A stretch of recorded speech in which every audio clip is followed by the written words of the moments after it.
Indianapolis Colts from the New York Jets for 2 firsts and A.D. Mitchell. Not a fleecing. I think it's fair trade. The Jets, they need to rebuild, and they need to go get guys in bulk to fill their team roster. Colts, they need a specific thing. They need to elevate the level of defense and their ability to pressure a quarterback. A lockdown corner to play opposite Mooney Ward is going to do that. That's going to give guys like Latu and Kwity Paye and DeForest Buckner and even Grover Stewart, Tyquan Lewis, JT Tuimoloau, those guys are going to have more time to get to the quarterback as a result of that back end doing its job at a higher level. It was a glaring hole for this team, and you could see it in camp. You could see that when Mooney Ward had a day off, that defense really looked different. I would expect Sauce Gardner to elevate that defense immediately with his level of play. Scheme schmeem. He doesn't need to know what Lou Anarumo is going to do. He's going to play press corner on one guy, and that's going to be his job. You'll need to know scheme in order to do that. Obviously, there's some things he's going to have to know. But he doesn't have to know all that much to be really, really good at fulfilling the promise that this deal has kind of made implicitly to the team and to the fans. We're going to talk about that, how expectations are now different, both internally and externally with the Indianapolis Colts. We're going to talk about the college football playoff seedings, which came out for the first time last night. First seed, Indiana, number 2 behind Ohio State. I got to tell you the truth. If the seedings wind up being like this, I would much rather be the number 2 seed than the number 1 seed. Because as the number 2 seed, you are scheduled right now as it stands to play Texas A&M and not Alabama in the semifinal. I would rather play Texas A&M than Alabama. We're going to talk about tonight's game. The Indiana Hoosiers are taking on Alabama A&M. Alabama A&M, all we know about them is that last year they ranked very near the bottom of all of college basketball. 364 Division I college basketball teams. Alabama A&M was 360 or 361. So what we're going to learn tonight is not the quality of play by Indiana that we can expect even beginning this weekend in Chicago against Marquette. What we're going to learn is style of play. What under the right circumstances are these guys going to do with the basketball? They're going to shoot it quick. They're going to defend. They're going to rebound. Where are the holes? What are the things that they need to do better? What can we expect from this team? Toby Northern says, good morning, and everyone. Let's go Colts. Let's go Hoosiers. Yes, and let's go today. This is Breakfast with Kent for Wednesday, November 5th, 2000. Wait, is it the 5th? Is it the 6th? Let me check. It's the 5th, 2025. Brought to you by the great people at YouTube TV. Yes, YouTube TV without any of the Disney networks. Do you know why? Because they care about you and your money. Subscribe to YouTube TV today, and you get, by using the link that will be in the show description after this is live, you get $20 off, $15 off your first month. And if they don't have ESPN for a good portion of this month, you're going to get a $20 rebate as well. How about that? That's how much they care about you. I'm tired of Disney coming for my money. I'm tired of ESPN putting crap on their network and thinking that I'm going to pay whatever I need to pay in order to get it. I don't need that in my life. YouTube TV, they're protecting me from it. I appreciate it. Make sure and become a member. When you become a member at the all-meal deal level, I'm sending out books today. And we have a new member, for God's sake. Michael Davis is a Breakfast Buddy member. He is eligible to join us on Saturdays for our get-together among members. It's awesome.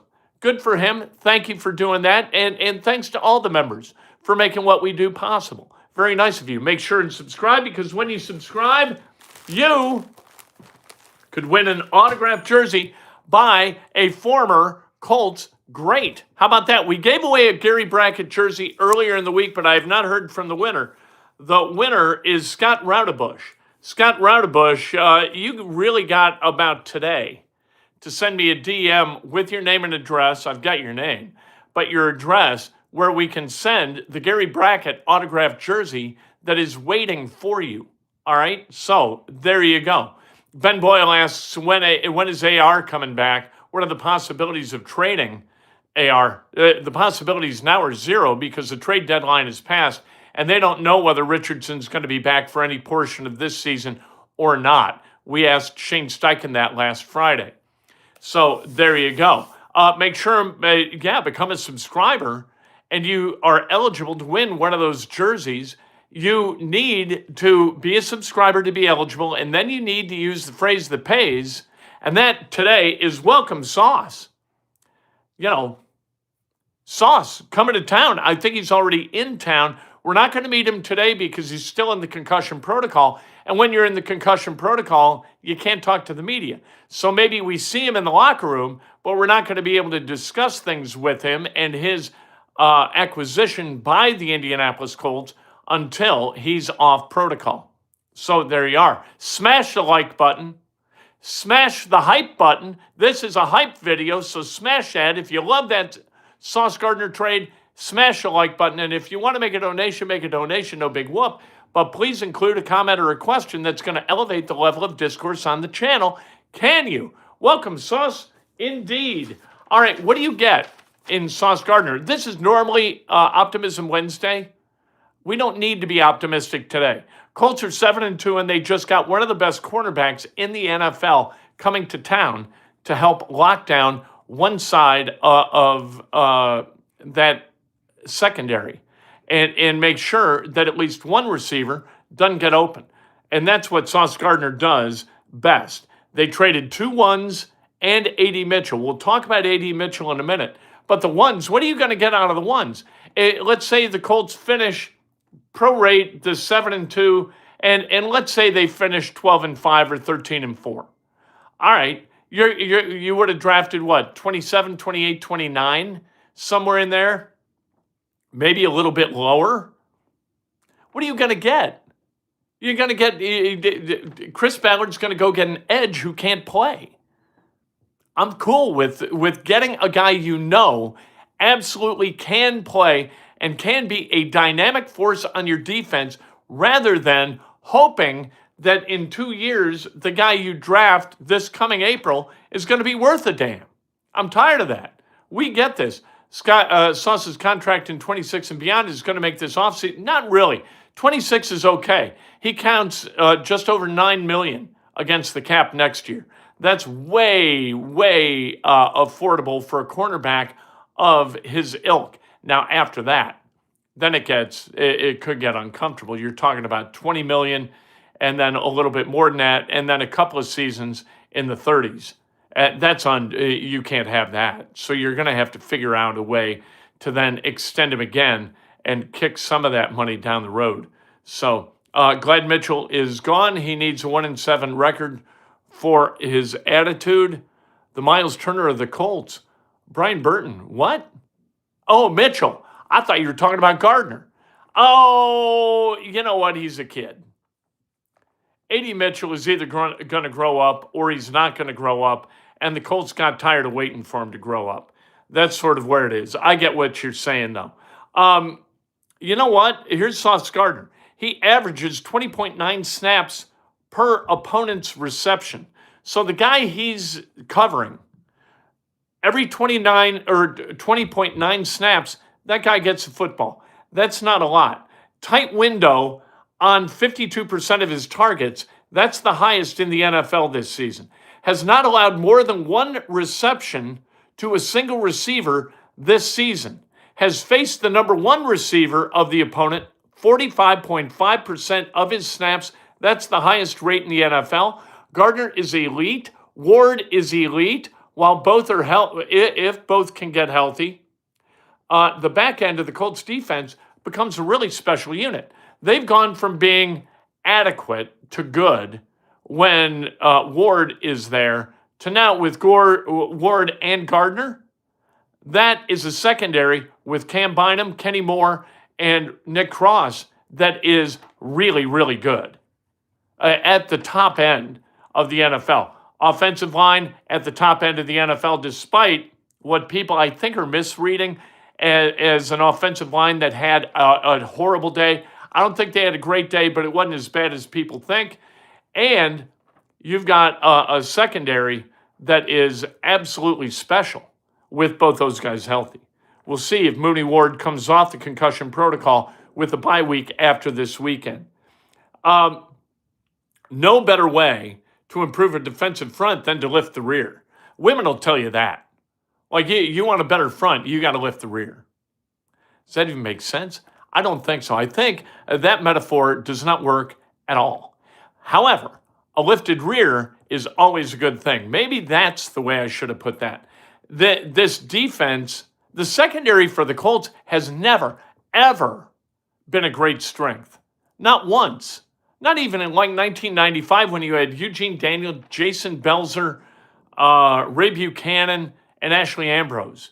That wasn't special. That was okay. This has a chance to be special. Colts never been there. All those years under Polian, winning 12 games.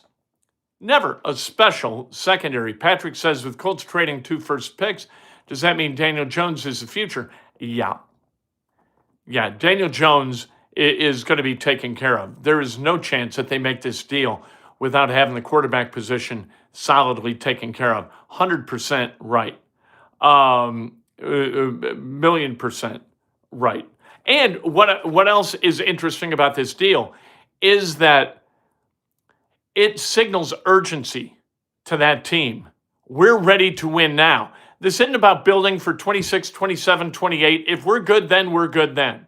This is about this year. So let's pony up. Let's make every game in 2025 our masterpiece. These last 8 games, we need to rock it, and we need to get into the playoffs with momentum, win playoff games, and see how far that can take us. That's where they are right now. They believe they got this thing built, minus that cornerback position. And so with that cornerback position taken care of, and the delay that brings to the quarterback being able to throw to the receiver of choice, maybe then Latu and Pay and Lewis and Tuimoloau and Ebicom, if he comes back healthy, those guys get Buckner get to the quarterback more often. That urgency is critical, and it's really what's kind of elevated me. As soon as that trade was made, I was like, hot damn, we're going. All right, here we go. Hopefully. It's Optimism Wednesday, so of course, here we go. No-brainer deal. No-brainer. 100%. There's a difference between Jim Irsay and Carly Irsay Gordon. The change and difference in ownership is undeniable. I think that's absolutely true. And you're learning that Carly isn't just like a money siphon. You know what I mean? Like she's not strip mining. And that's important. She's looking to spend for a product that is going to bring a result. IU ranked number 2 in the first college football playoff poll, and I like it. I'd rather be number 2 than number 1. I don't know how you go about becoming number 2, because somebody's got to lose that Big Ten championship game, right? And that would likely throw either Ohio State or IU, maybe number 4, maybe number 3, I don't know. Number 2, I really like, because Texas A&M is 3, Bama is 4. I don't think Texas A&M is altogether that good. I would much rather play Texas A&M than Bama, and I've watched both. I like Alabama and the way they're playing right now. I think Kalen DeBoer is a hell of a coach, and the guy behind the guy, Kane Womack, is a great defensive coordinator. So, I'd rather have that. We'll see how that kind of matriculates itself out. This weekend's a huge game. Here's some cash to buy a new analogy. Go Colt. Thank you very much, Uncle Buckle. Indiana, really, the game that they have some sweat over right now is Penn State. If they can win at Penn State, I think they're going to beat Wisconsin and Bloomington.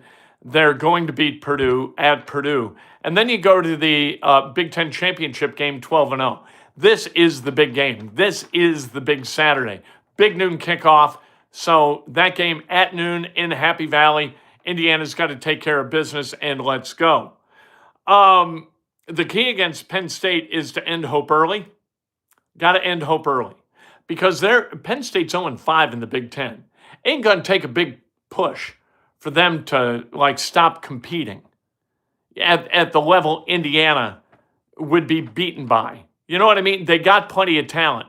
You let them in the door and you put them in a position where playing 60 minutes could mean that kind of upset against Indiana, and they're going to walk through it. You got to end hope early. Make it clear that this is an ass whooping that is going to continue for 3.5 hours, and it's not going to be very pleasant in Happy Valley. Indiana basketball tonight at Assembly Hall, Alabama A&M.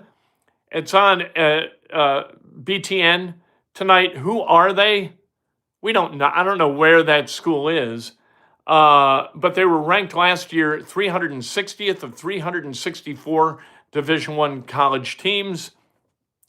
Indiana should win this game easily, but what we're going to learn about Indiana is more important than the result, and we're going to learn how the style of play, what that's going to look like when things are real. Here we go. Sports says, Saucy, hope offense is back on track. I think they will be. I think they got it all out of their system. They were just horrible. Like every mistake went, they didn't recover fumbles. The punt bounced sideways into Josh Downs' chest. Shame on Josh for not catching that punt. But you know what I mean. Pacers tonight against the Nets at 7 o'clock. Nets are 0-7. The Miles Turner drama finally over. He plays a victim better than he plays the post, right? Woe is me. You know, I took a pay cut. He made $139 million in 10 years of basketball. If that isn't enough for you, I'm glad you're in Milwaukee milking cows. All right, let's celebrate some birthdays. I'm tired of Miles Turner. I'm tired of talking about him. I'm tired of listening to him. Everybody retweeted what he had to say yesterday. I know, it's ridiculous, and it's tone deaf, and he's ridiculous. He is silly, and he is entitled. All right, birthdays today. Oh, A.D. Mitchell. Yeah, with A.D. Mitchell gone, does Alec Pierce re-sign with the Colts? I think that's a tough one. That's going to be interesting. I'd love to have him back, but is he going to be worth the amount of money you're going to have to invest to get him? Because to somebody else, he's going to be worth $22 to $25 million. That's a lot of cash. At some point, you got to make decisions. And Alec Pierce might be a really, really tough decision. Good question, though. And one other thing we found out with this trade is that you break trust with the Indianapolis Colts, you're gone. So there's got to be a consequence for ridiculousness. A.D. Mitchell was ridiculous at SoFi Stadium against the Rams, and now he's gone. That kind of consequence gets people's attention. You better not be an end-of-the-bench guy, a depth piece on this team, and be ridiculous. Just hand the ball to the official and move on with your day. You're not Jonathan Taylor. Only Jonathan Taylor or Michael Pittman could survive such stupidity. Jonathan Taylor did. I don't believe we'll ever see that from Michael Pittman. Toby says, now there's a standard screw up and you're gone. And that, how loudly did that talk? You know, how was that heard down in Bloomington with Signetti? It was a resounding, echoing directive. You screw up, you're late, you're gone. Be where you're supposed to be, do your best. Fail that, adios. Barry Nicholson, happy birthday. Brian Welsh, Jerry Goff, Philip Horn, David Smith, Diane Andrews, Kathy Bryden, Dan Ronan, happy birthday. James Washington, Skipper McGuire, the great Kirk Henry, Lake Bluff's very own. Always had the coolest shoes at Central Elementary. Always. Very fast. Fast running. That meant a lot to kids in grade school. And Kirk Henry always had the advantage of wearing like brand new Adidas while we were running around in Keds and PJ Flyers. Awful. He set the standard in that school for footwear. Doug Steven, he lives right here in Fishers, for God's sake. I've never seen him or known that I saw him. Odd. Doug Steven, happy birthday. Chris Hetherington, Marilyn Isaacs Kaufman, happy birthday. Bob Coney, celebrating a birthday. We love the Bobber. Bob Coney. Julie screaming for Bob, as everyone does. Anytime Bob Coney's name is mentioned in this house, Julie screams. That's the way it is. We'll talk to you later today. Hey, we're going to hear from Shane Steichen, and we will hear from Daniel Jones as well a little bit later.